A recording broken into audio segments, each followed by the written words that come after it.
Random House Audio presents Memnoch the Devil, The Vampire Chronicles by Anne Rice.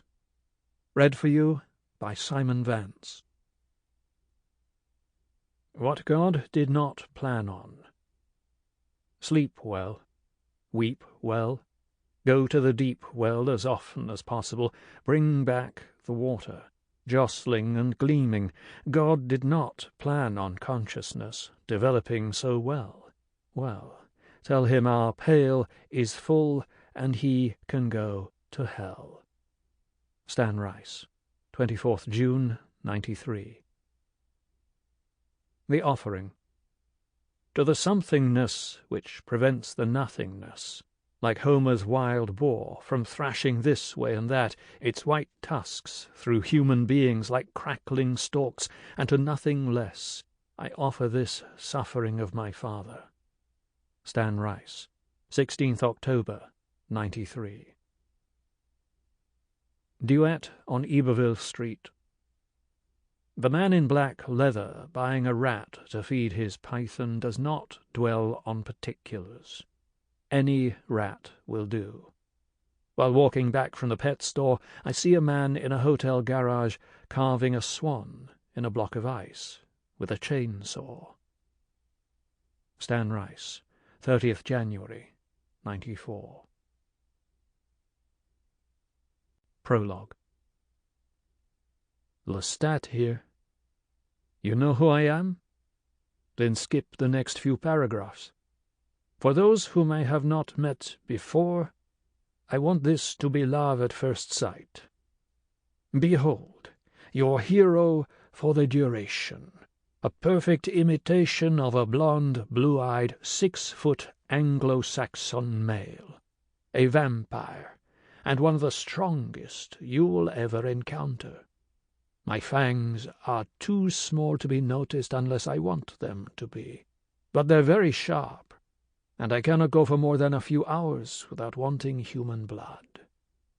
Of course, I don't need it that often, and just how often I do need it I don't know, because I've never put it to the test. I'm monstrously strong. I can take to the air. I can hear people talking on the other side of the city or even the globe. I can read minds. I can bind with spells. I'm immortal. I've been virtually ageless since 1789. Am I unique? By no means. There are some 20 other vampires in the world of whom I know. Half of these I know intimately. One half of those I love. Add to this 20 a good 200 vagabonds and strangers of whom I know nothing, but now and then hear something, and for good measure another 1,000 secretive immortals roaming about in human guise. Men, women, children, any human being can become a vampire.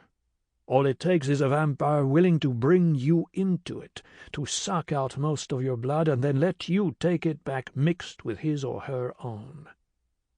It's not all that simple, but if you survive, you'll live forever. While you're young, you'll thirst unbearably, probably have to kill each night. By the time you're 1,000 years old, you'll look and sound wise, even if you were a kid when you started, and you will drink and kill because you cannot resist it, whether you need it any more or not. If you live longer than that, and some do, who knows? You'll get tougher, whiter, ever more monstrous. You'll know so much about suffering that you will go through rapid cycles of cruelty and kindness, insight and maniacal blindness. You'll probably go mad. Then you'll be sane again. Then you may forget who you are. I myself combine the best of vampiric youth and old age. Only 200 years old, I have been, for various reasons, granted the strength of the ancients. I have a modern sensibility, but a dead aristocrat's impeccable taste. I know exactly who I am. I am rich. I am beautiful.